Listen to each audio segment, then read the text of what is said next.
दक्षिणामूर्तये माया छाया वराकी कथमिव लभताम् मयि अनन्ते प्रतिष्ठाम् अस्थाने चेश्वरत्वं गृहण हरिहरा हन्तवन्ये स्फुलिङ्गाः अद्वैते द्वैतखेला गगननलिनवत् स्वप्नवज्जीवमेला श्रीपूर्णानन्दवाणी श्रुतिशिखरसुधा स्वदीनः पुनातु अखण्डानन्दसम्बोधः पूर्तये ब्रह्ममूर्तये सुधास्मृतसमाश्लिष्ट नेत्रान्तरस्फूर्तये नमः। शङ्करं शङ्कराचार्यं केशवं बादरायणं सूत्रभाष्यकृतौ वन्दे भगवन्तौ पुनः पुनः। ईश्वरो गुरुरात्मेति मूर्तिभेदविभागिने व्योमवद्व्याप्तदेहाय दक्षिणामूर्तये नमः। ॐ सहना भवतु सहनौ भुनक्तु सह वीर्यं करवावहै तेजस्विनावधीतमस्तु मा विद्विषावहै। ॐ शान्तिः शान्तिः शान्तिः। अस्य विश्रंसमानस्य शरीरस्थस्य देहिनः देहाद्विमुच्यमानस्य किमत्र परिशिष्यते एतद्वैतत् न प्राणेन न पानेन मत्यो जीवति कश्चनः इतरेण तु जीवन्ति यस्मिन् एतौ उपास्यतः। हन्ते इदं प्रवक्ष्यामि गुह्यं ब्रह्म सनातनं यथा च मरणं प्राप्य आत्मा भवति गौतम योनिमन्ये प्रपद्यन्ते शरीरत्वाय देहिनः स्थाणुमन्यनुयन्ति यथा कर्म यथा श्रुतम् यः एष सुप्तेषु जागर्ति कामं कामं पुरुषो निर्मिमाणः तदेव शुक्रं तद्ब्रह्म तदेवामृतम् उच्यते तस्मिन् लोकाः श्रुताः सर्वे तदो नास्त्येति कश्चनः एतद्वैतत् अग्निर्यथैको भुवनं प्रविष्टो रूपं रूपं प्रतिरूपो बभूव एकस्तथा सर्वभूतान्तरात्मा रूपं रूपं प्रतिरूपो बहिष्य वायुर्यथैको भुवनं प्रविष्टो रूपं रूपं प्रतिरूपो बभूव एकस्तथा सर्वभूतान्तरात्मा रूपं रूपं प्रतिरूपो बहिष्य सूर्यो यथा सर्वलोकस्य चक्षुः न लिप्यते चाक्षुषैर्बाह्यदोषैः एकस्तथा सर्वभूतान्तरात्मा न लिप्यते लोकदुःखेन बाह्यम् एको वशी सर्वभूतान्तरात्मा एकं रूपं बहुधा या करोति तमात्मस्थं येन पश्यन्ति धीराः तेषां सुखं शाश्वतं नेतरेषां नित्यो अनित्यानां चेतनश्चेतनानां एको बहूनां यो विदधाति कामान् तमात्मस्थं येन पश्यन्ति धीराः तेषां शान्ति शाश्वती नेतरेषां तदेतदिति मन्यन्ते अनिर्देश्यं परमं सुखं कथं नु तद्विजानीयां किमु भाति विभाति वा न तत्र सूर्यो भाति न चन्द्रतारकं नेमा विद्युतो भान्ति कुतोऽयमग्निः तमेव भान्तम् अनुभाति सर्वं तस्या भाषा सर्वमिदं विभाति।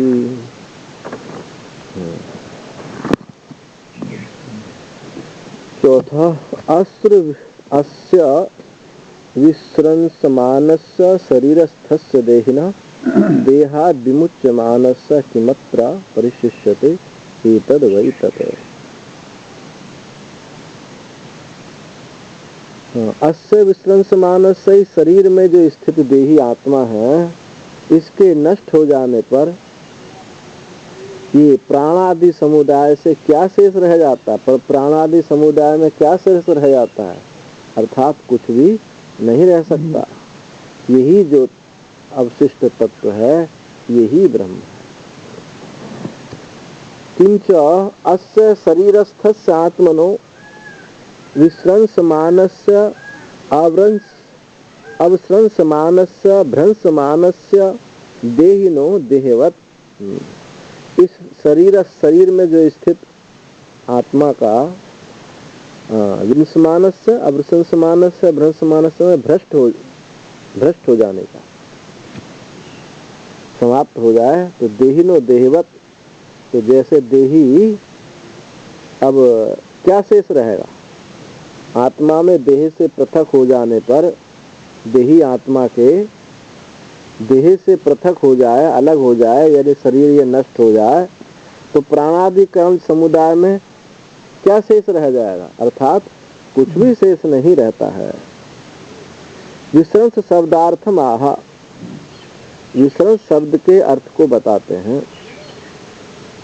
देहाद विमुच्यमानस्य इति, देह से छूट अलग हो जाने पर, देह से देह को छोड़ने के बाद वियोग हो जाए, यानी देह से उसका वियोग हो जाए तो उसको कहा देहाद विमुच्यमानस्य। किमत्र परिशिष्यते प्राणादि कलाप, प्राणादि समुदाय जो है कलाप में क्या शेष रहता है? अर्थात किंचन न परिशिष्यते, कुछ भी शेष नहीं रहता। अत्र देहे पूर्ववासिनो विद्रण इव पूर्ववासीनाम, दृष्टांत दिया जैसे पूर्ववासी का मरण हो जाए, विद्रणी पूर्ववासी नाम, जो पूर्ववासियों जो नगर का जो स्वामी है उसका यदि निधन हो जाए, मर जाए, तो फिर पूर्ववासी क्या रह जाता है? वो जो है वो सत्ताहीन हो जाता है। यस्य आत्मनो अपगमे क्षण मात्रात् कार्य करण कलाप रूपम सर्वमिदं हतबलम विध्वस्तम भवति विनष्टम भवति सोन्न सिद्धा।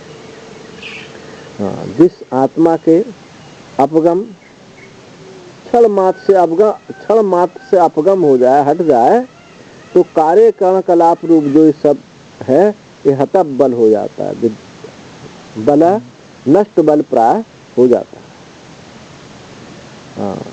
विध्वस्तम भवति विनष्टम भवति सो अन्य सिद्ध। इससे क्या बात सिद्ध हुई कि आत्मा इस देह से अन्य है।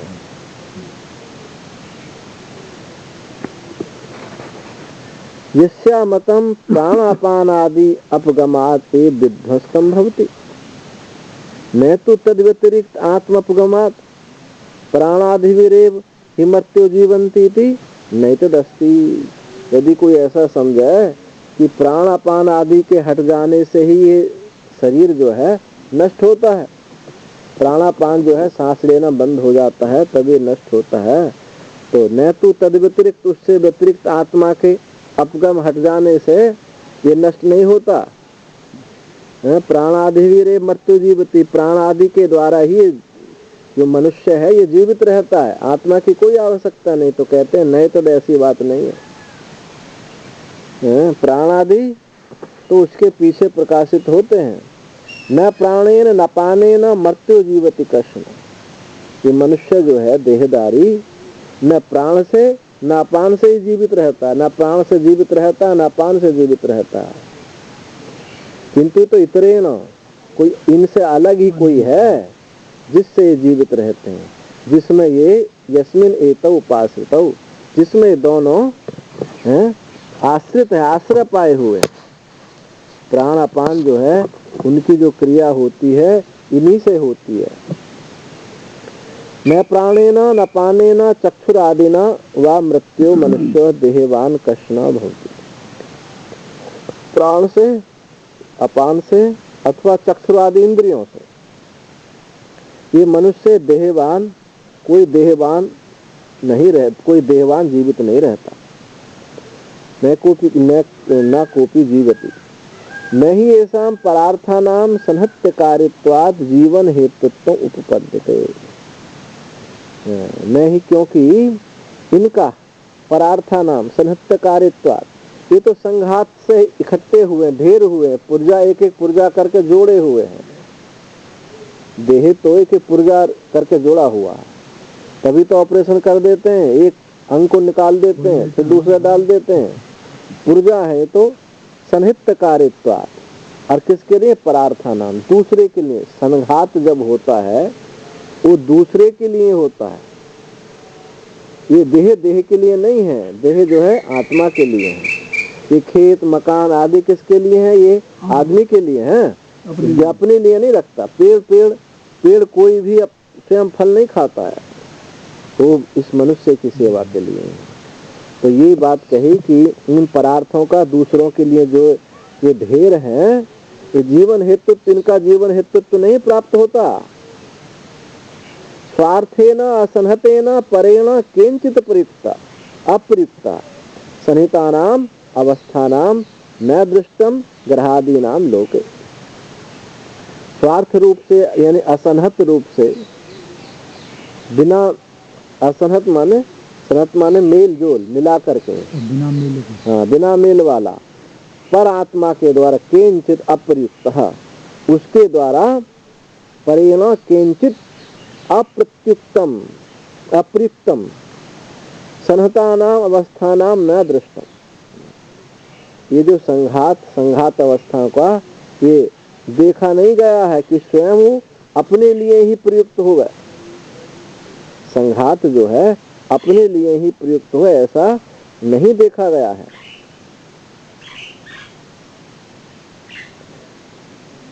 यानी जो संघात है, संघात से पृथक जो चेतन परमात्मा है, उसकी प्रेरणा से ही सब संचालित होता है।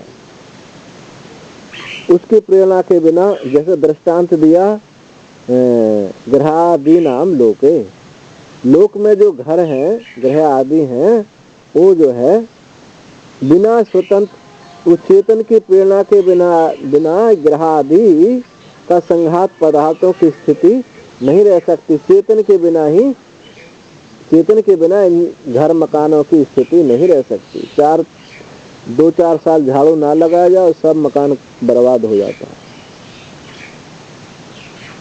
तथा प्राणादीनामपि संहतत्वात् भवितुमर्हति, और वैसे ही ये प्राणादियों का भी संघात होने के कारण भवितुम अर्हति, ये भी चेतन के लिए ही है, चेतन के लिए है और ये चेतन से अलग है। अतः इतरेण एवं संहत प्राणादि विलक्षण, किंतु इनसे जो विलक्षण है, इन प्राणादियों से जो भिन्न है, तो सर्वे संहता संता जीवंती प्राणाधान धारयन्ति। इतरेण एवं संहत प्राणादि विलक्षणेन, किंतु इनसे, इन संहत प्राणादि से जो विलक्षण है, सर्वे सहंता, सब संघात होते हुए भी जो जीवित रहते हैं, प्राणों को धारण करता है।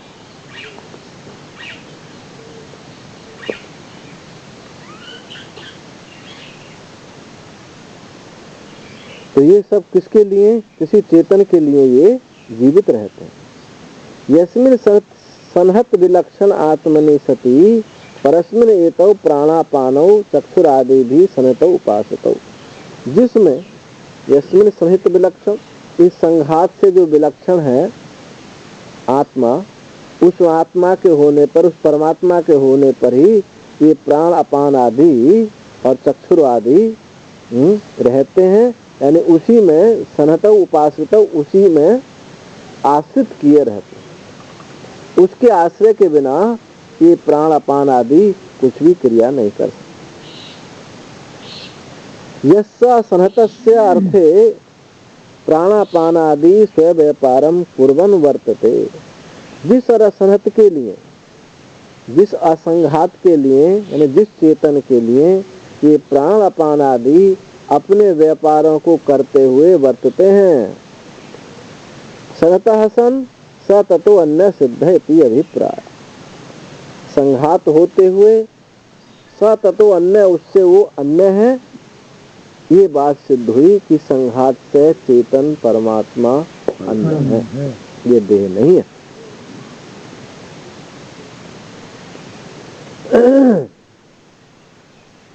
हम ते इदं प्रवक्ष्यामि गुह्यं ब्रह्म सनातनम यथा च मरणं प्राप्य आत्मा भवति गौतम। हे गौतम, मैं तुम्हें प्रवक्ष्यामि, मैं तुम्हें फिर इस गोपनीय को, गुह्यम ब्रह्म सनातन, गोपनीय, अत्यंत गोपनीय इस ब्रह्म सनातन ब्रह्म को फिर मैं तुम्हें बताऊंगा।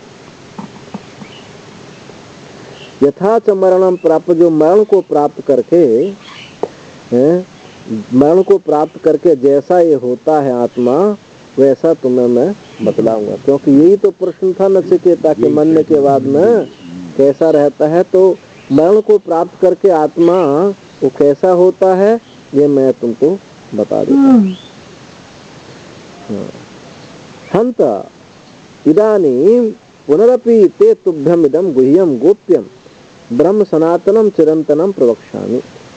अब फिर भी मैं तुम्हारे लिए इस गोपनीय चिरंतन सनातन ब्रह्म को फिर मैं बताता हूँ। यदि विज्ञानात् सर्व संसार उपरमो भवति, जिसके ज्ञान हो जाने से सर्व संसार से उपराम हो जाता है, सर्व संसार ये मृत जाता, मिथ्या कल्पित हो जाता है। अविज्ञानाच्च, यदि ना जाना तो यस्य मरणं प्राप्य अथात्मा भवति, यदि बिना जाने ही इस शरीर ये मर गया, यस्य मरण प्राप्त, इसका मरण प्राप्त हो गया, तो जैसा आत्मा होता है मैं तुम्हें बताता हूँ। यथा संसरति, जैसा वो संसरण करता है, जैसा जन्म मरण करता है, यदि जान लिया तो फिर जन्म मरण नहीं, यदि नहीं जाना तो फिर संसरति होती है। संसरति माने सरक जाना है, इस शरीर से दूसरे शरीर में सरक गया, उससे तीसरे शरीर में सरक गया, तो सरक जाता है। तो वो उस संस्कृति को मैं बताता हूँ, सुनो हे गौतम, तुम सुनो। योनि मन्ये प्रपद्यन्ते शरीरत्वाय देहिनः स्थाणुमन्यनुयन्ति यथा कर्म यथा सुतम। सुनो कैसे बिना जाने हुए कैसे संसरण करता है। तो योनि द्वारम शुक्र बीज समन्विताः सतो संतो अन्य केचित् अविद्यावन्तो मूढ़ा प्रपद्यन्ते शरीरत्वा शरीर ग्रहणार्थम देहिनो देहवंत योनि प्रविशन्ति इत्यर्थ। योनि को शुक्र बीज समन्वित, जो रजवीर्य से युक्त है, होता हुआ अन्य केचित् अविद्यावंत, कोई इस तत्व को ना जानने वाला मूढ़ वो इस योनि को प्राप्त होता है। शरीरत्वा शरीर ग्रहण करने के लिए देह वाला होता हुआ इस योनि को प्राप्त होता है। यानी माँ के जन्म में पेट में चढ़ जाता है यदि इस तत्व को नहीं जाना। केचिद विद्यावंत, कोई उस तत्व को जो नहीं जानने वाला होता है तो शरीर ग्रहण करने के लिए देह वाला हुआ इस योनि में प्रवेश करता है। स्थाणु वृक्षादि स्थावर भावम अन्येन अत्यंत अधमाः मरणम प्राप्त अनुसंयन्ति अनुगच्छन्ति। और कुछ जो अत्यंत अधम है, अत्यंत पापिष्ट है, तो स्थाणु वृक्षादि स्थावर, ये जो स्थाणु है वृक्ष पत्थर आदि, पत्थर भी जीव ही है, अंतःकरण वहाँ सुप्त हुआ है, ये वृक्ष भी जीव ही है। सब जो है ये जिनको आप जड़ कहते हैं ये भी सब जीव ही हैं, अंतःकरण इनके शुद्ध है। तमोगुण की अधिकता है, तमोगुण की अधिकता से। अब जैसे आप जब गहरी निद्रा में सोते हैं तो आपका अंतःकरण भी काम नहीं करता है, ऐसे ही इनका अंतःकरण भी काम नहीं, क्योंकि तम की अत्यंत अधिकता है। तो स्थाणु वृक्षादि स्थावर भाव को दुख सुख नहीं होते। हाँ, जैसे आपको सुसुप्ति में नहीं होते हैं, सुसुप्ति में दुख सुख थोड़ी होता है, तो ऐसे इनको नहीं होते हैं। तो स्थाणु वृक्षादि स्थावर भाव को अन्य अत्यंत अधम, अत्यंत जो अधम है वो मरने के बाद अनुयंती अनुगच्छन्ति, इनके अनुसार ही वो जाते हैं। तो कैसे जाते हैं? यथा कर्म यथा सुतम, जैसे उनके कर्म है जैसा उनका ज्ञान है। जिस ज्ञान को लेकर, जिस कर्म को लेकर के हम मरते हैं, हम उसी को प्राप्त हो जाते हैं। तो ये सब वृक्ष आदि जो है अत्यंत घोरतमा ये है। एक अब पत्थर में चेतन की 16 कला बताई गई है। वास्तव में चेतन की कला नहीं होती, वो अंतःकरण की कला है। अब जो पत्थर है उसमें कोई कला दिखाई नहीं पड़ती, परंतु दो पत्थरों को आपस में रगड़ो तो चिंगारी निकलती है। इससे सिद्ध होता है कि चेतन ये जीव है। वृक्ष है, वृक्ष में काटो पानी निकलता है, हरे पत्ता होते हैं, फूल आता है, तो इसमें जो है इनको उद्भिज बोलते हैं। तो ये उद्भिज प्राणी है जो जमीन को फोड़ करके निकले। तो इनमें चेतन की एक कला का विकास, दो कला का विकास है सेदज, जो पसीना से हो जाते हैं, जू खटमल आदि। तो ये वृक्ष चल नहीं सकते, वो चलते भी हैं, खून भी निकलता है। तो उनमें चेतन की दो कला का, इन वृक्ष की अपेक्षा उनका तमोगुण कम है। इसलिए जो मारते रहते हैं लोग पाप नहीं समझते हैं, पेड़ को काट देते हैं पाप नहीं समझते हैं। तो जितनी चेतन का कम से कम कला होंगी उतनी ही जड़ता उसमें आ जाती है। 3 कला का विकास अंडज में, जो अंडा से उत्पन्न होने वाले हैं। तो इसलिए जू को मार देते हैं तो इतना दो पाप नहीं मार समझते, लेकिन एक पक्षी को मारते हो तो कहते बहुत हमसे तो पाप हो गया। पेड़ की शाखा काट देते हैं, कहते नहीं पाप हो गया, लेकिन पक्षी की एक टांग तोड़ दी तो हमसे तो पाप हो गया, क्योंकि चेतन की 3 कला का वहाँ ह्रास है। मूली गाजर सब खाते हैं, नहीं कहते कि हमसे हत्या हो रही है, क्योंकि वहाँ चेतन का एक कला का है। बिना ह्रास हुए तो जीवन चल नहीं सकता, क्योंकि अन्न को खाता है। अन्नम अन्नाद भवति, छांदोग्य आता है। अन्न है, अन्नाद है, अन्न अन्नाद को खाता है, अन्नाद अन्न को खाता है, एक दूसरे खाए बिना ये रह नहीं सकते। और 4 कला का विकास जरायु में होता है, जो जेल से लिपटे होते हैं। तो इसमें पशु भी है और मनुष्य भी है। तो इसमें 4 कला चतुष्पाद है और 5 कला जो है मनुष्य है। 5 कला का विकास मनुष्य है।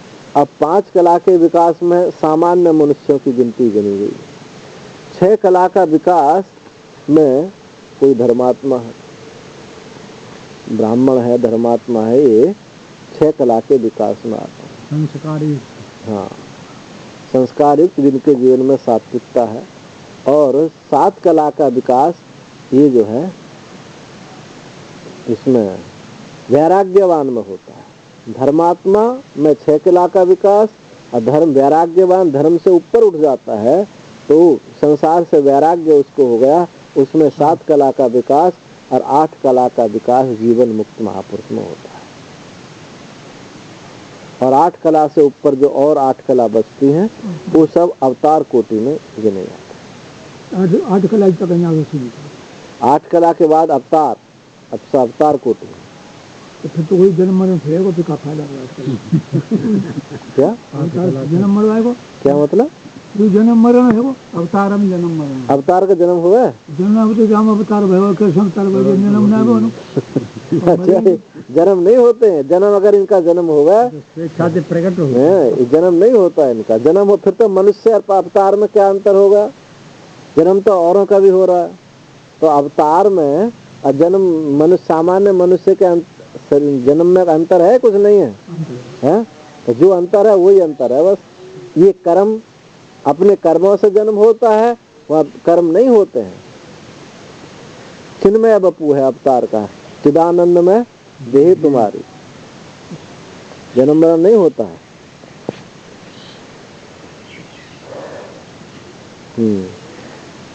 यथा कर्म यद यस्य कर्म तद यथा कर्म, यही यादृशम कर्म इह जन्मनि कृतम तद वसेन। वसेन इति एतद। जैसे कर्म है, जिसके जो कर्म है वह जैसा कर्म वाला है, जिनके द्वारा यादृश कर्म है, उन कर्मों के द्वारा उसका जन्म होता है और उसके द्वारा किए गए वैसे ही कर्म होते हैं। इस जन्म में कर्म, यह जन्म नहीं, यहाँ इसमें यहाँ जन्म होता है उन कर्मों के द्वारा जैसे उसने किए उनके बरबस होकर के, परवश होकर के, और यहाँ जो करेगा इनके फिर परवश होकर के आगे की योनि उसको प्राप्त होगी। यथा च यथाश्रुतम यादृशम च विज्ञानम उपार्जितम। यथाश्रुतम यादृशम, जैसा उसने ज्ञान इकट्ठा किया, जैसा उसने ज्ञान इकट्ठा कर लिया है वैसा उसको जन्म होगा। जैसी ज्ञान इकट्ठा में जैसी उसकी बुद्धि हो गई है, तद अनुरूपम एवं शरीरम प्रतिपद्यन्ते, उसके अनुरूप ही वो शरीर को प्राप्त करता है। श्रुति भी है इसमें, यथा प्रज्ञम ही संभवा। ऐत्रेय आरण्यक में कहा कि जैसी जिसकी बुद्धि है वो वैसा ही उत्पन्न होता है। अति स्मृत्यंतरात् येषु सुप्तेषु जागृति कामम कामम पुरुषो निर्मिमाण तदेव शुक्रम तद ब्रह्म तदेव अमृतमुच्यते। तस्मिन् लोकाः श्रुता सर्वे तदो नात्येति कश्चन एतद् वै तत्। येषु सुप्तेषु, इन प्राण आदि के सो जाने पर अपने अपने अभिष्ट पदार्थों को वो रचता है, सृष्टि करता है, और सृष्टि करता हुआ जागृत रहता है। वो कौन? वो चेतन। इन प्राणादि के सो जाने पर भी वो सृष्टि करता रहता, संकल्प युक्त रहता, माया युक्त रहता, माया से सृष्टि करता है। तो वही जो चेतन है वही शुद्ध है, वही ब्रह्म है, वही अमृत कहा जाता है। और जिसमें ये पृथ्वी आदि संपूर्ण लोक आश्रित, तस्मिन् लोक आश्रिता, उसी में पृथ्वी आदि संपूर्ण लोक जो है उसी में आश्रित हैं। तदु नात्येति कश्चन, उसका कोई अतिक्रमण नहीं कर सकता, वही वो ब्रह्म है जो तुमने नचिकेता पूछा। यत् प्रतिज्ञातम गुह्यम ब्रह्म प्रवक्ष्यामि, जो तुमने प्रतिज्ञा की थी, यत् प्रतिज्ञातम, जो प्रतिज्ञा की थी मैंने कि मैं तुम्हें बताऊंगा उस ब्रह्म को, तो उसी को मैं फिर कहता हूँ। यह एस सुप्तेषु प्राणादिषु, इन प्राण आदि के सो जाने पर जो जागता रहता है, न सुप्ति, सोता नहीं है। इन प्राण आदि के सोने पर, शरीर छूट जाने पर भी वो सोता नहीं है। मर जाता आदमी तो सोता नहीं है, तभी वो जागता रहता, अपने संकल्प से ही वो उन योनियों को प्राप्त हो जाता है। कैसे? कथम, किस प्रकार? कामम कामम तम अभिप्रेतम स्त्री आदि अर्थम अविद्या निर्मिमाणो निष्पादयन् जागृति पुरुषो। कामम कामम तम अभिप्रेतम, जो जो वो कामना करता है, जो जो उसको अभिष्ट है, कामना है, जो आप चाहता है, जो जो उनकी अभिष्ट ये कामना है, कामम कामम, उन कामनाओं को, अभिप्रेत कामनाओं को, स्त्री अर्थ धन आदि को अविद्या से निर्माण करता हुआ, निष्पादन करता हुआ जागता रहता है। ऐसा मत समझो सुसुप्ति में जो है ये प्राण नहीं चलने तो अब जो है वो शुद्ध हो गया, वो संकल्प लिए बैठा हुआ है। सुसुप्ति में प्राण चलते तो माने महसूस नहीं हो रहा उसको। हाँ, नहीं हो रहा, जैसा जागृत में स्वप्न में महसूस होता है, तो लेकिन फिर भी उन संकल्पों को लिए बैठा रहता है। तो निर्विमान शरीर मरण के बाद ये शरीर मरण की बात तो है ही, लेकिन इस सुसुप्ति से भी उसको समझ सकते हैं। सुसुप्ति में उसको अनुभव नहीं होता, लेकिन फिर भी सूक्ष्म अनुभव होता उसको, जैसे जगता तो ये कहता आज बड़ी अच्छी नींद आई, वो सूक्ष्म कोई अनुभव नहीं होता है, अंतःकरण वहाँ नहीं रहता है। तो अंतःकरण हाँ जब नहीं रहता तो क्या अनुभव करता, वहाँ तो केवल उसका होना पना। महाराज जी तो भिंड है। संकल्प के साथ संकल्प जुड़ा रहता है, इसलिए शुद्ध अत्यंत शुद्ध नहीं हाँ है। 12 कला तो निर्मिमाण उनका निष्पादन करता हुआ, बाद में नंबर देंगे। निष्पादन करता हुआ पुरुष जागता रहता है। तदैव शुक्रम शुभम, लिखो नंबर। तदैव शुक्र हाँ, 98, शुभ्र शुद्ध वह ब्रह्म है। जो इस प्रकार है वो शुक्र है, यानी शुद्ध शुभ्र है, 75 शुद्ध है, और 75 और वो ब्रह्म है। 90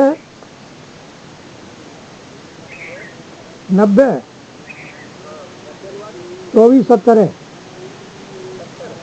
24 70 है एक साथ।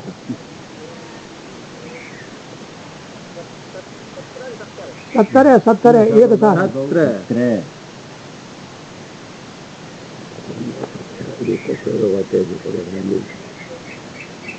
70 है।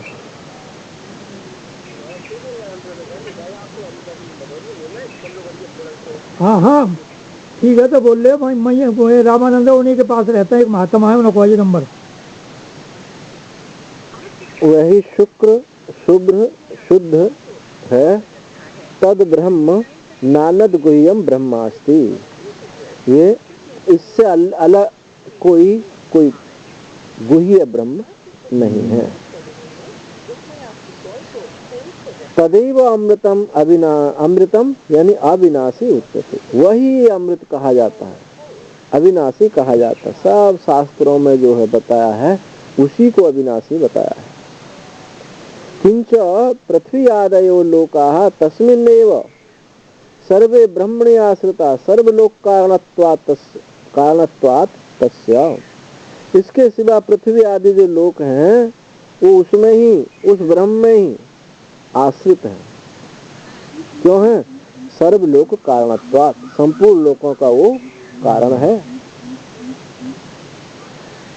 तदु नात्येति कश्चन इत्यादि पूर्वक पीछे आया था ना, उसका कोई अतिक्रमण नहीं कर सकता। तो वैसी व्याख्या समझनी चाहिए कि उसका कोई अतिक्रमण नहीं कर सकता। वही ब्रह्म एतद् वै तत्, जो तुमने पूछा था नचिकेता, ये वही तत्व है। मरने के बाद में यदि ज्ञान होने के बाद यदि शरीर छूटा है, मरा है, तब तो वो सत्ता सामान्य रूप से रहता है। यदि बिना ज्ञान के शरीर छूटा है तो यथा कर्म यथा सुतम, जैसे उसके कर्म थे और जैसे उसका ज्ञान था वैसे ही शरीरों को प्राप्त कर लेता। अग्निर्यथैको भुवनम प्रविष्टो रूपम रूपम प्रतिरूपो बभूव एकस्तथा सर्वभूतांतरात्मा रूपम रूपम प्रतिरूपो बहिष्य। जैसे अग्नि, प्रकाश स्वरूप जैसे अग्नि संपूर्ण भूमों में प्रविष्ट हुआ, सब अग्नि सर्वत्र है, सब जगह प्रविष्ट हुआ है, परंतु काष्ठ आदि जो भिन्न भिन्न दाह्य पदार्थों के अनुरूप हो जाता है। अलग अलग लकड़ी रखी है, उनको जला दो तो अलग अलग आकार का अग्नि दिखाई देता है, उनके अनुरूप जो है वैसा दिखाई देता है। वैसे ही ये एक ही संपूर्ण भूतों का अंतरात्मा उनके रूप के अनुरूप ही रहता है। अलग अलग योनियों में ऐसा ऐसा ही वो मालूम पड़ता है, पर वास्तव में तो क्या है, वो अविकारी है। जो इन शरीरों में मालूम पड़ता है उसके अलावा बाहर भी है, वो जहाँ कोई भी आकृति नहीं है मालूम पड़ती है, वहाँ भी है।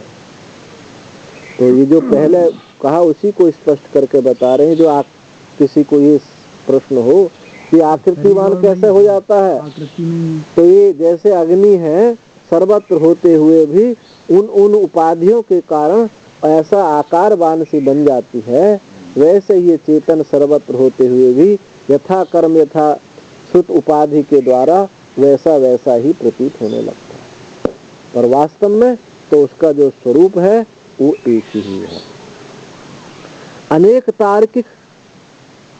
तार्किक कुबुद्धि विचलित अंतःकरणानां प्रमाण उपपन्नम अपि आत्म एकत्व विज्ञानम असकृत उच्चमान ऋजु बुद्धिनाम ब्राह्मणानाम चेतसी नाधीयते तत्प्रतिपादन आदरवती पुनः पुनः आश्रुति। जो अनेक तार्किक कुबुद्धि है, जिनका अंतःकरण विचलित है, मंद बुद्धि है, मंद बुद्धि जो ब्राह्मण है, जिनको अनेक बार उपदेश किए जाने पर भी जिनकी समझ में नहीं बात आती है, असकृत उच्चमान ऋजु बुद्धि, ऐसे ऋचि बुद्धियों का प्रमाण उपपन्नमपि, प्रमाण से सिद्ध होने पर भी, ये एक आत्मा का एकत्व विज्ञान प्रमाण के द्वारा सिद्ध होने पर भी चेतसी नाधीयते, उनके चित्त में बात बैठती नहीं है कि आत्मा एक है। वो तो यही देखते हैं कि जितने सब हैं ये सब अलग अलग आत्मा है। तो इति प्रतिपादन आदरवती, वह उनके चित्त में ऐसी बात नहीं बैठते, ऐसी तत्प्रतिपादन उनका प्रतिपादन करते आदरवती पुनः पुनः श्रुति है, उनको इस श्रुति में आदर करना चाहिए। आदरवती श्रुति उनको बारंबार फिर बताती है। क्या क्या बताती? अग्नि अग्नि यथा एक एव प्रकाशात्मा सन भुवनम भवन्ति अस्मिन् भूतानीति भुवनम अयम लोका। ये भुवन किसको कहते हैं? भवन्ति अस्मिन् भूतान, जिसमें ये भूत रहते होते हैं, ये सब भुवन है। ये लोक भुवन है, ये शरीर भुवन है, जो कुछ भी है ये सब भुवन है। तो अग्नि जैसे एक प्रकाशात्मा अग्नि, प्रकाश स्वरूप एक अग्नि इस लोक में भुवन में इमम प्रविष्ट अनुप्रविष्ट, उसमें प्रविष्ट हुआ, तम इमम प्रविष्टम, उसको ये प्रविष्ट हुआ, उसके प्रविष्ट होने पर ही सब प्रविष्ट होता है। तो अनुप्रविष्ट रूपम रूपम प्रति दारु आदि दाह्य भेदम प्रतीति है, ई की मात्रा का है प्रति इति इत्यर्थ, ई की मात्रा ना। हाँ हाँ, तो रूपम रूपम जैसे दारू माने लकड़ी, लकड़ी आदि के दाह्य भेद से अलग अलग रूप में दारू लकड़ी के प्रति अलग अलग लकड़ियों के प्रति वो दिखाई देने लगती है। प्रतिरूपः तत्र तत्र प्रतिरूपाद दाह्य भेदेन बहुधा बहुवा, प्रतिरूप उन प्रतिरूपों को दाह्य भेद से बहुत प्रकार की हो जाती है। एक एव तथा, एक ही वैसे ही एक ही सर्वभूतांतरात्मा, सब भूतों में जो एक ही आत्मा है, सर्वेषां भूतानाम अभ्यंतर, सब भूतों के भीतर आत्मा अति सूक्ष्मत्वात्, आत्मा उस अग्नि से भी ज्यादा सूक्ष्म है। दारु आदि सु इव सर्वदेह प्रति प्रविष्टत्वात् प्रतिरूपो बभूव। आत्मा अत्यंत सूक्ष्म होने के कारण दारु आदि के समान ही सर्वदेह प्रति, हर देहों के प्रति प्रविष्ट होता हुआ, प्रविष्ट हो जाने से प्रतिरूप ऐसे अलग अलग रूप वाला हो जाता है। बभूव बहिष्य और बाहर भी, स्वेन अविकृतेन रूपेण आकाशवत, आकाश के समान जैसे इन देह में आकाश है और उस देह के बाहर भी आकाश है, तो जो बाहर जो अपने अविकृत स्वरूप से आकाश के समान बाहर भी रहता है। तो इससे ये बात सिद्ध हुई, आत्मा एक ही है, उपाधि से भिन्नता मालूम पड़ती है। आत्मा का महाराज जी गमनागमन तो है नहीं, तो फिर ये गमनागमन कौन करता है शरीर में? ये गमनागमन वो चिदाभास है, वो जीव है। मुर्दे में भी आत्मा रहती है, मुर्दा भी आत्मा रहती है, आत्मा का कहीं अभाव नहीं है। वो जो जाता है वो चिदाभास जीव जाता है, प्रतिबिंब उसका। चिदाभास किसको बोलते हैं? जो चेतन तो नहीं है पर चेतन जैसा मालूम पड़ता, पर चेतन का प्रतिबिंब जो है वो जल प्रतिबिंब के तरह तो नहीं होगा। जैसे और चीजों का प्रतिबिंब है ऐसा प्रतिबिंब नहीं होगा, वो चेतन का प्रतिबिंब है, तो नितांत जल नहीं होता। हाँ, दिखाई भी नहीं देता, जड़ हो तो दिखाई दे। नितांत जड़ नहीं होता, वो जो है उपाधि जैसे हटी। अब जैसे कहा जाए कि जो दर्पण में जो मुख दिखाई दे रहा है, ये मुख कहाँ है, इसका आधार क्या है? ये गर्दन पे हैं? गर्दन पे मुख तो मुख नहीं, गर्दन पर तो है। हाँ, वो हम कह रहे हैं गर्दन पर तो वो नहीं कह रहे, हम ये कह रहे हैं दर्पण में जो आपको प्रतिबिंब दिखाई दे रहा, मुंह दिखाई दे रहा है, इसका आधार क्या है? बिंब अलग है, हैं?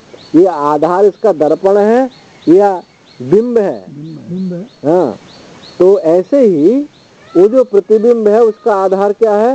वो चेतन ही है। चिदाभास का आधार क्या है?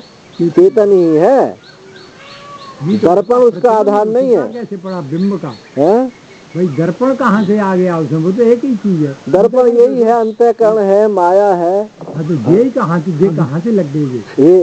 ये अनादि है, अनादि है। इनकी लगी हुई आदि। ये ऐसा नहीं है, ये उसी के लिए व्याख्या की जा रही है जो उस स्वरूप का अनुभव नहीं कर रहा। जो स्वरूप का अनुभव कर रहा, जान रहा है, ना उसके लिए अंतःकरण, ना उसके लिए अविद्या, माया वाया कुछ नहीं। ये ऐसा तुम पहले से मानते हो तो भैया ऐसा मानो, तो ऐसे ही मानो। यानी ये अविद्या में, अंतःकरण में ही उस चेतन का प्रतिबिंब पड़ रहा है। ये अनादि है। ये तो दाव लग गो जाए छुड़ाओ बस। दाव लग गो जाए छुड़ाओ, जो मत पूछो कैसे लग गो।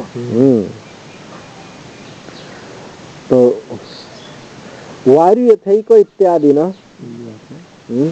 वायु यथैक इत्यादि ना प्राणात्मना देहेषु अनुप्रविष्टो रूपम रूपम प्रतिरूपो बहु ब इति स समानम।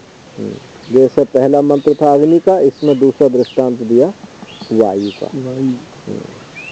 तो जैसे वायु यथैक इत्यादि प्राणात्म रूप से देह में प्रवेश करता है, वायु प्राणात्मा रूप से इस देह में प्रवेश करता हुआ रूपम रूपम प्रतिरूप, उस रूप रूप के प्रतिरूप हो जाता है, अलग अलग आकृति जैसे धारण कर लेता है, पर वस्तुतः वो एक ही वायु बाहर भी है भीतर भी है। एकस्य सर्वात्मत्वे संसार दुखित्वम परस्यैव तदिति प्राप्तम अतः इदम उच्यते। एक का सर्वात्मा होने पर, एक ही समय होने पर तो संसार दुख तो परमात्मा तो दुखी हो जाएगा, कहीं दुखी होगा कहीं सुखी होगा। शंका की प्रश्न कर रहे हैं कि जब आत्मा सब में एक ही है तो दुखी होएगा सुखी होएगा? परमात्मा ही दुखी, क्योंकि एक ही सब में है।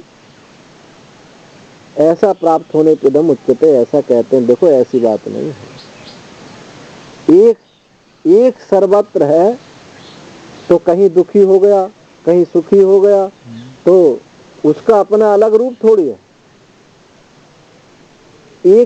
एक और उसमें टुकड़े भी नहीं है, कहीं दुखी हुआ तो कहीं सुख हुआ है। एक ही समय में और एक में ही ऐसा संभव नहीं हो सकता। तो फिर ऐसा क्यों सुख दुखी होता है? जिस उन उपाधि के द्वारा उस चैतन्य को जितना उसने कल्पना कर ली, जितनी उस उपाधि के घेरे में आ गए, उतने वो अपने को सुखी दुखी सा मानता है। सुखी दुखी नहीं होता, सुखी दुखी सा उपाधि के कारण मानता है। अब जैसे आकाश पाकिस्तान का, भारत का, चाइना सब एक है, लेकिन भारत के लोग, पाकिस्तान के लोग, वो पाकिस्तान भारत के लोगों से द्वेष करता है, भारत के पाकिस्तान से द्वेष करते हैं, चाइना से द्वेष करते हैं। अब उस आकाश में क्या द्वेष हुआ? परंतु उस आकाश की सत्ता के बिना हम द्वेष नहीं कर सकते। सत्ता तो उसकी है और बाकी सब काम माया अविद्या का है। तो माया अविद्या से उस चेतन की सत्ता को कल्पित कर लेते हैं, कल्पना कर लेते हैं कि इतने बीच में हम हैं, ये हमारा है, इसी में सुखी दुखी होते रहते हैं। उस सुख दुख को वो प्रकाशित कर देता है और समझने लगता है कि ये मैं ही हूँ। प्रकाशन करना उसका स्वभाव है, और ज्ञान है तो ये समझता है कि मैं एक हूँ, और ज्ञान नहीं है तो मैं समझता हूँ कि जितना देह में हूँ मैं उतना ही हूँ। विशिष्ट अहमता ही दुख का कारण है। हाँ, विशिष्ट अहम ही दुख का कारण है। और सामान्य अहम देखो, सामान्य अहम भी है तो दुख का ही कारण है। सामान्य अहम जो है, सामान्य विशेष अहम की निवृत्ति हो गई तो ऐसा मत समझो सामान्य अहम की निवृत्ति नहीं, सामान्य अहम की भी निवृत्ति होनी चाहिए। समाधि में भी अहंकार होता है। समाधि में ये शरीर बैठा हुआ है, क्यों बैठा हुआ है? और जो सो रहा आदमी, उसका शरीर तो गिर जाता है पट बिना, जैसे नींद आई गर्दन लटक जाती है, लेकिन समाधि तो पुरुष की गर्दन नीचे को झुकती नहीं है। तो क्या है? वहाँ सामान्य अहंकार है। अगर सामान्य अहंकार नहीं हो तो शरीर गिर जाता है मुर्दे की तरह। तो सामान्य अहंकार भी विशेष की अपेक्षा से है। जब विशेष का अत्यंत अभाव हो जाएगा तो फिर तब सामान्य का भी अत्यंत अभाव होगा। सर्वो यथा सर्वलोकस्य चक्षु न लिप्यते चाक्षुषई बाह्य दोषई, एकस्तथा सर्वभूतांतरात्मा न लिप्यते लोक दुखेन बाह्य। जैसे सूर्य संपूर्ण लोकों को चाक्षुष, सूर्यो यथा सर्वलोकस्य चक्षु, हाँ, सूर्य संपूर्ण लोकों का नेत्र होकर के भी वो चाक्षुषों के द्वारा, अध्यात्म आदि दोषों के द्वारा वो लिप्त नहीं होता। न बाह्य दोष ही, न बाह्य दोषों से लिप्त होता है। आध्यात्मिक आदि दोषों से लिप्त नहीं होता, उसके नेत्र संबंधी बाह्य दोषों से भी लिप्त वो नहीं होता, क्योंकि एक ही आत्मा है। एक तथा सर्वभूतांतरात्मा, एक आत्मा होने के कारण वो लिप्त नहीं होता। सूर्यो यथा चक्षुषा आलोकेन उपकारम कुर्वन् मूत्र पुरुषादि असुचि प्रकाशनेन तद्दर्शिनः सर्वलोकस्य चक्षुरपि सन् न लिप्यते। चाक्षुषै असुच्यादि दर्शन निमित्तैः आध्यात्मिकैः पाप दोषैः बाह्यस्य अशुच्यादि संसर्ग दोषैः। जैसे सूर्य नेत्र का आलोक के द्वारा नेत्र का उपकार करता हुआ जो अधिदेव है वो सूर्य है। तो सूर्य और अध्यात्म क्या है? चक्षु है। तो सूर्य प्रकाश के द्वारा से नेत्र का उपकार करता हुआ वो मूत्र पुरुष आदि, मल मूत्र आदि के द्वारा अशुचि के को प्रकाशन, उनको भी प्रकाशित करता है। मल मूत्र आदि को भी वो प्रकाशित करता है। तद दर्शिनः, उसको देखने वाला सूर्य लोकस्य चक्षुरपि सन्न लिप्यते, उससे वो लिप्त नहीं होता। उनको शुचि अशुचि आदि को भी प्रकाशित करता हुआ लिप्त नहीं होता। और अशुचि आदि दर्शन निमित्त आध्यात्मिक, अशुचि आदि दर्शन निमित्त माने आध्यात्मिक, इन आध्यात्मिकों से लिप्त नहीं होता, आध्यात्मिक पापों से। और बाह्य जो अशुचि आदि है, बाहर जो गंदी अशुद्धि है, इनके द्वारा भी लिप्त नहीं होता। आध्यात्मिक अशुचि के द्वारा भी लिप्त नहीं होता और बाह्य अशुचि के द्वारा भी लिप्त नहीं होता। अद्भुत अशुचि के द्वारा। हाँ, इसको बाह्य दोष से ले लिए, अधिदेव ले लीजिए, या बाह्य जो दृश्य पदार्थ दिखाई दे रहे हैं, और अध्यात्म से जो राग देश काम क्रोध लोभ मोह आदि हैं, इनसे भी वो अशुचि को प्राप्त नहीं होता। एक सन तथा सर्वभूतांतरात्मा, एक होता है सर्वभूतांतरात्मा न लिप्यते लोक दुखेन बाह्य। वैसे ही एक सर्वांतरभूत जो आत्मा है, ये लोक दुख के कारण दुखी नहीं होता है। लोको ही अविद्या स्वात्मनि अध्यस्तया काम कर्म उद्भवम दुखम अनुभवति। क्योंकि जो लोक है अविद्या से, अज्ञानता से अपने में आत्मा में अध्यस्त रूप से काम कर्म कर्मोद्भव काम कर्मों से उत्पन्न दुख को वो अनुभव करता है। अपने आत्मा में अविद्या से इनको आरोप करके इन्हीं से वो दुखी सुखी होता है। मैं तो सा परमार्थता स्वात्मने, किंतु वह परमार्थता वास्तव में आत्मा में ये नहीं। यथा जैसे रज्जु सुक्तिक ऊखर गगनेशु सर्प रजत उदक मलानानि न रज्जु आदि नाम स्वतः दोष रूपाणी संति।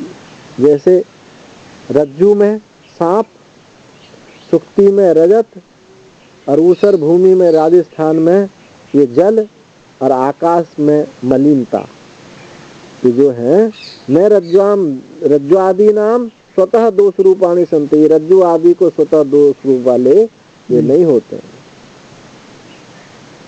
संसर्गणी विपरीत बुद्ध्याध्यास निमित्तत्वात् दोषवद विभाव्यन्ते। जो इनका संसर्ग वाला है, विपरीत बुद्धि अध्यास निमित्त से,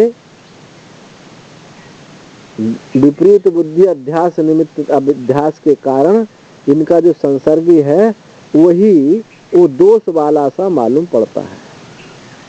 न तद्दोष तेसाम लेपर, उन दोषों के कारण उसका वो लेप नहीं होता। ये मालूम पड़ता है उसको। अगर अज्ञानी है तो उसको असच्चा मान लेता है, ज्ञानवान है तो ज्ञानवान को भी मालूम उसको पड़ेगा, पर उसको अपनी असंगता निर्लेपता रहती है। विपरीत बुद्धि अध्यास बाह्या ही थे, क्योंकि सब विपरीत बुद्धि बाह्य अध्यास के कारण ये सब सुख दुख आदि सब हैं। तथा आत्मनि सर्वो लोक क्रिया कारक फलात्मक विज्ञानम सर्पादि स्थानीयम विपरीतम अध्यस्य तन्निमित्त जन्म मरणादि दुखम अनुभवती। न तो आत्मा सर्वलोकात्माति सन विपरीत अध्यास निमित्तेन लिप्यते लोक दुखेन। तथा आत्मा में सब सर्वलोक क्रिया कारक फल, ये जो विज्ञान है इनको अपने ऊपर आरोप कर लेता है। मैं करता हूँ, मैं पाचक हूँ, मैं फौजी हूँ, ड्राइवर हूँ, कर्म क्रिया से अपने को मान लेता है, कारक करने वाला मान लेता है। क्रिया से मैं ड्राइवर हूँ, कर्म से क्रिया कर्म से मैं ड्राइवर हूँ, पाचक हूँ, मैं इसका मालिक हूँ, कारक हूँ। ऐसे इनसे अपने उस विज्ञान को अपने ऊपर आरोप कर लेता है। सर्प स्थानीय कैसे हैं? सर्प स्थानीय है, रस्सी स्थानीय नहीं है, सर्प स्थानीय। जितना भी क्रिया कारक फल है ये सब मिथ्या है, कल्पित है, सर्प की तरह सर्प स्थानीय है। इस विपरीत को अपने ऊपर अध्यास करके तन्निमित्त उसी के कारण जन्म मरण आदि दुख का अनुभव होता है। न तो आत्मा सर्वलोकात्मा, किंतु ये आत्मा का नहीं है।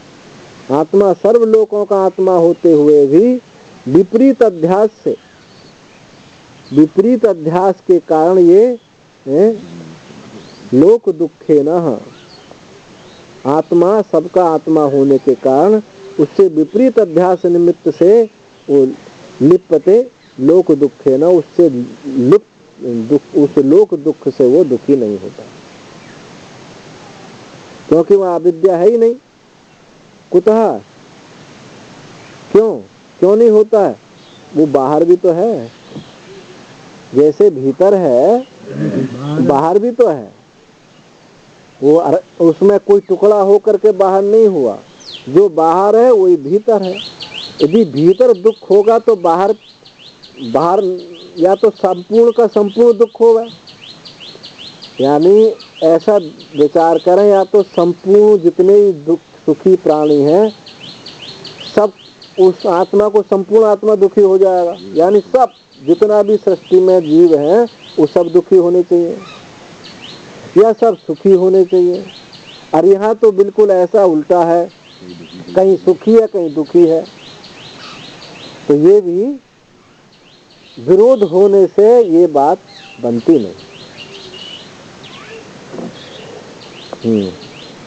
बाह्य होने के कारण वो सुखी दुखी नहीं होता है।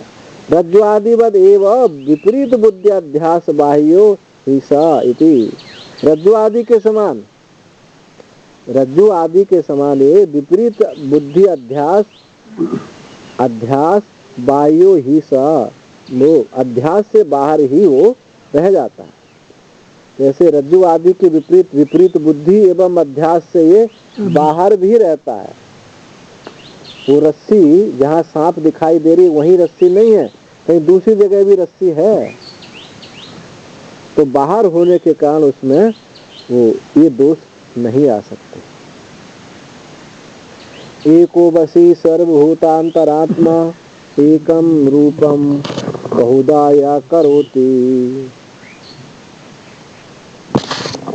तमात्मस्थम येन पश्यन्ति धीरा तेषां सुखम शाश्वतम नेतरेषां।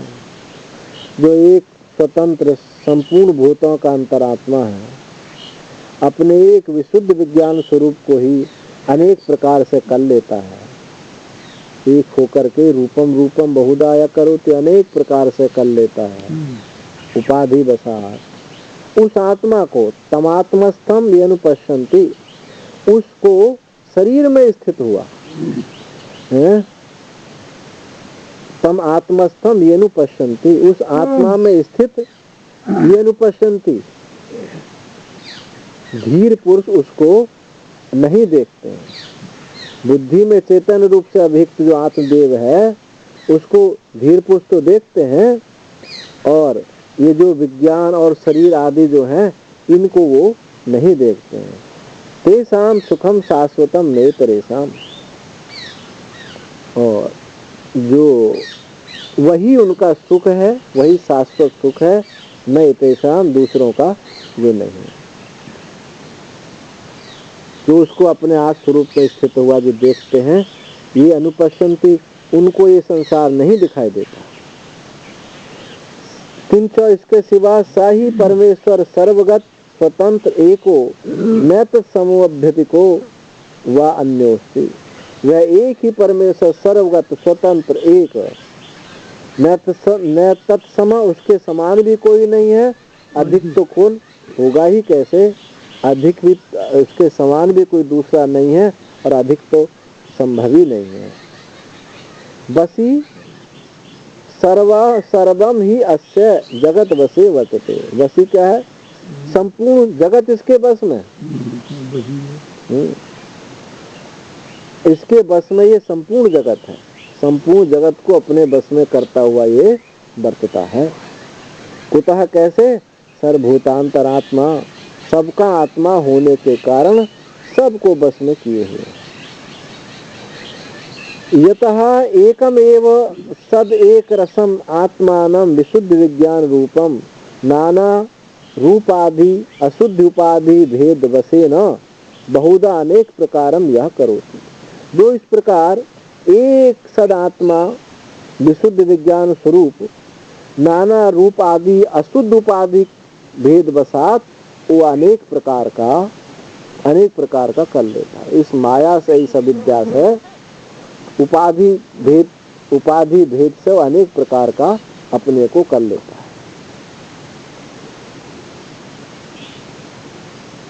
स्वात्म सत्ता मात्र अचिंत शक्तित्वात्। दो हेतु बताए।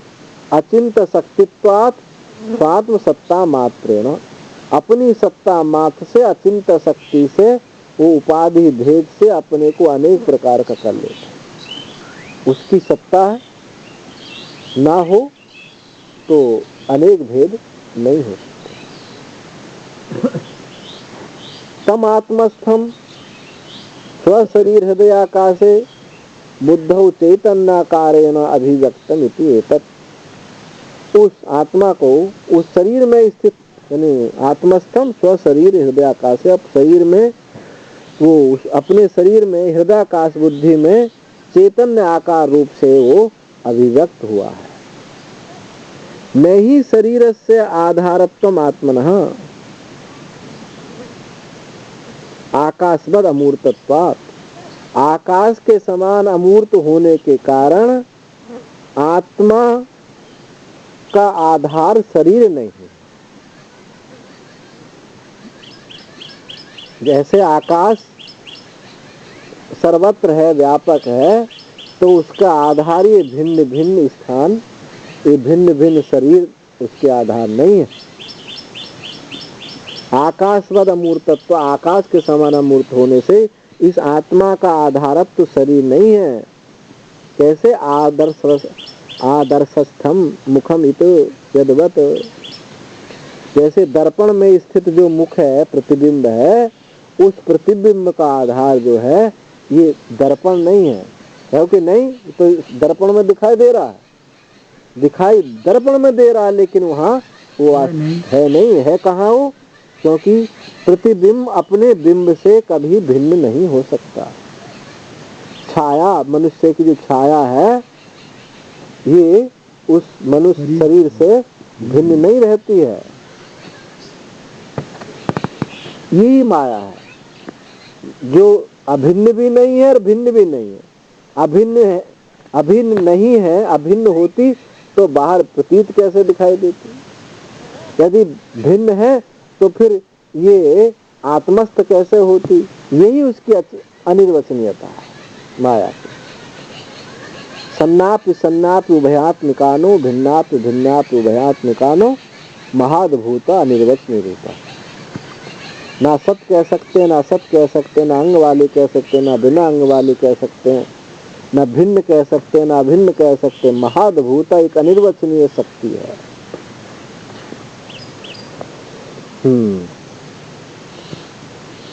यद्वत् तम एतम शरीरमात्मानं यह निवृत्त बाह्य वृत्ति अनुपश्यन्ति आचार्य गम उपदेशम अनु साक्षात अनुभवन्ति धीरा विवेकिनः।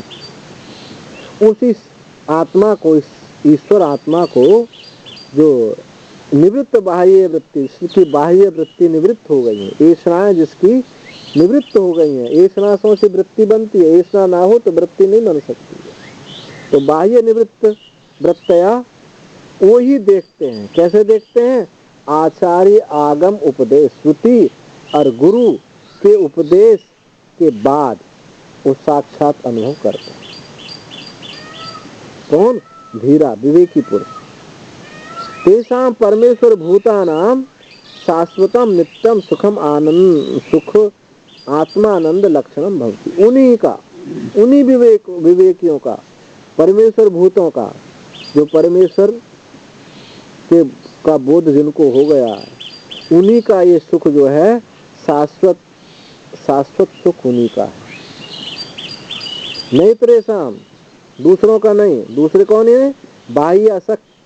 बाह्य आसक्त बुद्धि नाम अविवेकी नाम, जो बाह्य विषयों में जिनकी बुद्धि आसक्त है, अविवेकियों का, उनको स्वात भूतम अपि अविद्या व्यवधानात्, उनका भी स्वात्मभूत है परंतु जानते नहीं है। अविद्या व्यवधान, अविद्या के कारण उनका भी स्वात्मभूत होता हुआ, अविद्या के कारण वो आसक्त बुद्धि वाले उस सुख को नहीं जानते हैं। है सुख वही, उनको भी वही सुख है, परंतु अविद्या के कारण आसक्ति के कारण उस स्वरूप सुख को नहीं जानते। नित्यो नित्यानाम चेतना चेतनानाम एको बहुनाम यो विदधाति कामान। जो अनित्य पदार्थों में नित्य है और जो चेतनों में चेतन है, जो ब्रह्मादि प्राणी है इनका भी वो चेतन है। और एको बहुनाम, वो अनेकों में भी वो एक ही है। यो विदधाति कामान, जो एक होता हुआ ही अनेकों की कामना करता हुआ पूर्ण करता है। इन कामनाओं को, एक होता हुआ सबकी कामनाओं को पूर्ण करता है। जो धीर तमात्मस्थम अनुपश्यन्ति, उस आत्मा में, उस शरीर में स्थित हृदयाकाश में स्थित आत्मा को जो जानता है, वो धीर तेषाम शांति शाश्वती नहीं परेशान, उन्हीं की शाश्वत शांति है, दूसरों की नहीं है। नित्यो अविनाशी अनित्यानाम विनाशिनाम, जो विनाशियों में भी जो अविनाशी है। चेतन चेतनानाम चेतित्रिनाम ब्रह्मादीनाम प्राणीनाम अग्नि निमित्तम इव दाहकत्वम अग्निनाम उदकादीनाम आत्म चैतन्य निमित्तम एव चेतृत्वम अन्येषाम। जैसे अग्नि निमित्तिव दाहकत्वम, अनग्नि जिसमें अग्नि नहीं है, उदकादि नाम है जो जल है, वो गर्म पानी जो है वो किसके निमित्त से है? वो अग्नि के निमित्त से उसमें गर्मी है, जल की अपना स्वभाव वो नहीं है। तो ऐसे ही जो चेतन है ब्रह्मादि नाम प्राणी नाम, ये जो ब्रह्मादि चेतन है अग्नि निमित्त, जैसा अग्नि निमित्त से दाहकत्व जलादियों में होता है, ऐसे आत्म चैतन्य निमित्त ही इन सब में चेतनता है। जितने भी आपको सब चेतन दिखाई देते हैं वो आत्म चेतनता से ही है। किंच स सर्वज्ञ सर्वेश्वर कामिनाम संसारिणाम काम अनुरूपम कामान कर्म फलानि स्व अनुग्रह निमित्तांश कामान, यह एको बहुनाम अनेक साम अनायासेन विदधाति प्रयच्छति इति एतत्। इसके सिवा जो सर्वज्ञ सर्वेश्वर परमात्मा है, वो कामियों यानी संसारियों के कर्म के अनुरूप कामान यानी कर्म फलों को स्वानुग्रह निमित्त, अपने अनुग्रह निमित्त ही उन कामनाओं को वो देता है। कैसे देता है? एक होता हुआ भी, एको बहुनाम अनेक साम, एक होता हुआ बहुतों में बिना प्रयास के द्वारा दे देता है। अनायासेन विदधाति प्रयच्छति, बिना प्रयास के द्वारा उन सबको देता है। वो सर्वज्ञ है, सर्वे समस्त कामियों को उनके कर्मों के अनुसार उन कर्म भोगों को अपने अनुग्रह निमित्त से, अपनी सत्ता मात्र से, बिना प्रयास के ही उनको दे देता है। समात्मस्थम येनु पश्यन्ति धीरा, उस शरीर में स्थित यानी बुद्धि हृदय आकाश में स्थित ये अनुपश्यन्ति, धीर जो उस हृदय आकाश में स्थित उस आत्म तत्व को जो देखते हैं, उन्हीं की शांति उपरती है, उन्हीं की शाश्वत शांति है, उन्हीं की नित्यात्म स्वरूप भूत शांति है। न इतरेषाम अनेवम विद्यानाम, जो इस प्रकार से नहीं, अर्थात जो अविद्याग्रस्त हैं उनकी शाश्वत शांति नहीं है।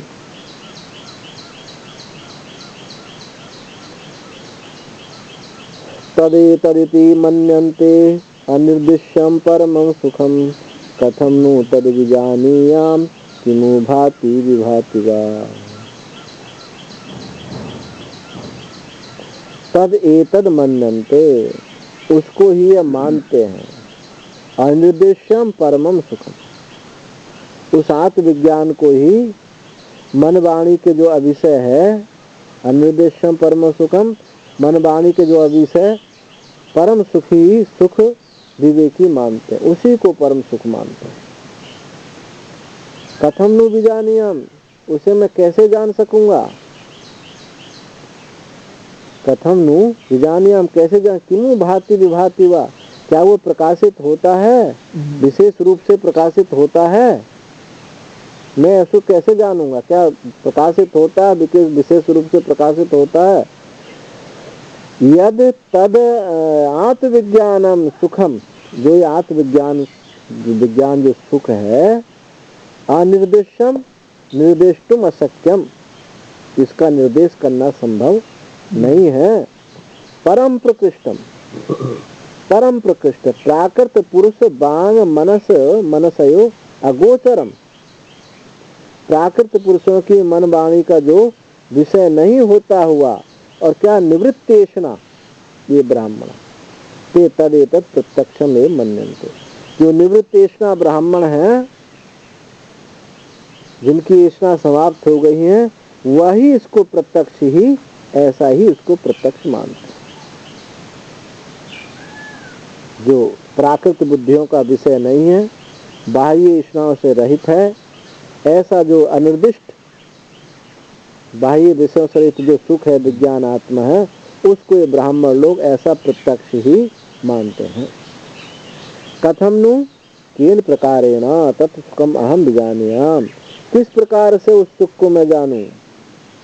तो इदम इति आत्मबुद्धि विषयम आपादेयम, इदम ऐसा उसको आत्मबुद्धि का विषय मैं कैसे ग्रहण करूं? यथा निवृत्तेषणा, यथा जैसे निवृत्तेषणा यति उसको प्रत्यक्ष से अनुभव करते हैं, ऐसे मैं उसको आत्मबुद्धि का विषय कैसे ग्रहण करूं, कैसे उसको प्रत्यक्ष अनुभव करूं? किमु तद भाति दीप्यते प्रकाशात्मकम, क्या वह प्रकाशित होता है? वो प्रकाशात्मक प्रकाश स्वरूप, वो क्या प्रकाश स्वरूप क्या प्रकाशित होता है?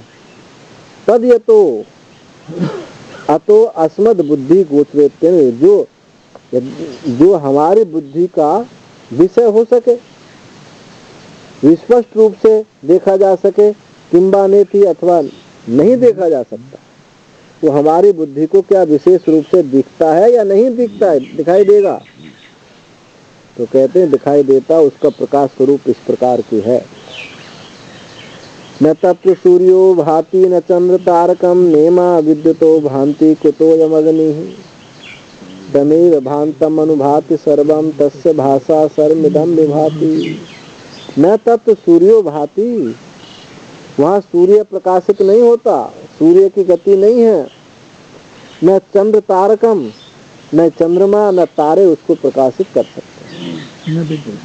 नेमा विद्युतो भांति, अनाई विद्युत, आकाश में विचरने वाली जो विद्युत है, ये भी उसको प्रकाशित नहीं करती।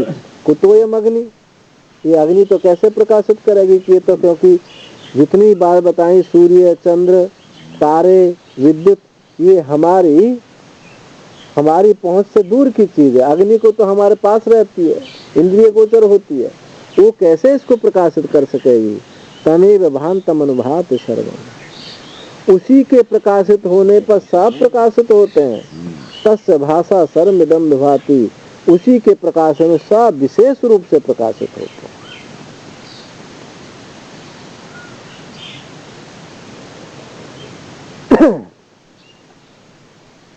अत्र उत्तरमिदं भाति च विभाति च इति, यहाँ ये उत्तर देते हैं कि ये प्रकाशित होता है और विशेष रूप से प्रकाशित होता है। तो कैसे प्रकाशित होता है?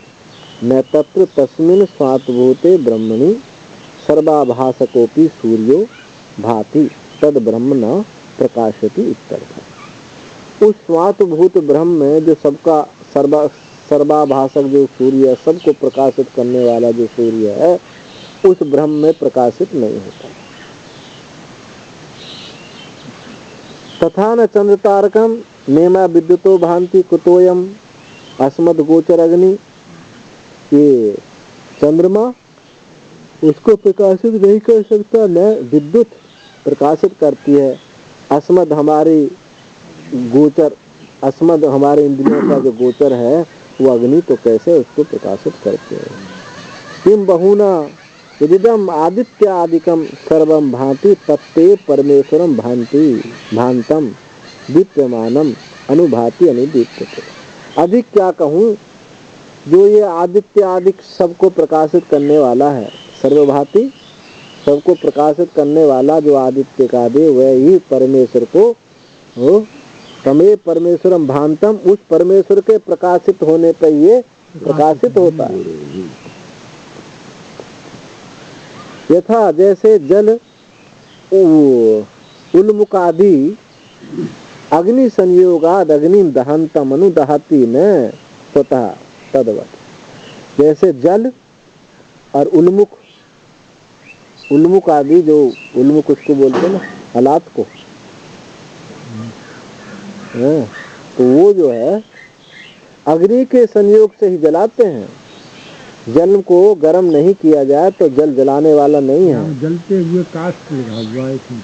हाँ, जलते हुए काष्ठ। हम डाले तो हम तो जल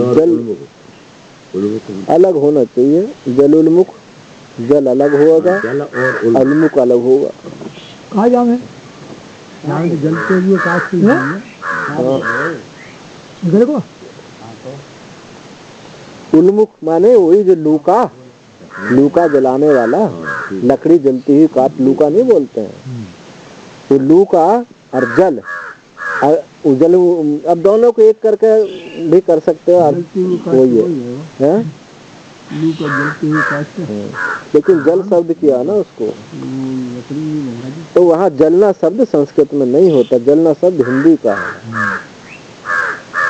यहाँ अगर वहाँ और कुछ प्रयोग वहाँ ये होता, प्रयोग किया जा सकता था, दहांत उन्मुख, जलता हुआ, ऐसा शब्द प्रयोग किया जाता है। जलना, जल जो है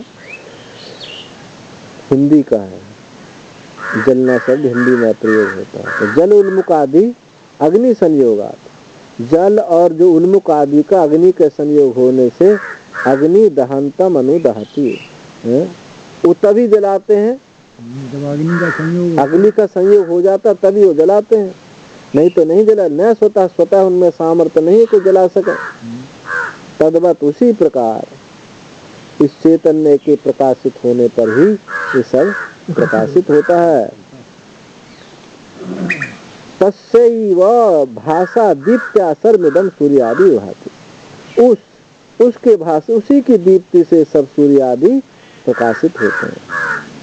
यतेवं, क्योंकि इस प्रकार है, वही ब्रह्म भांति विभाति, वही ब्रह्म जो है भांति विभाति कर प्रकाशित होता है, विशेष रूप से प्रकाशित होता है।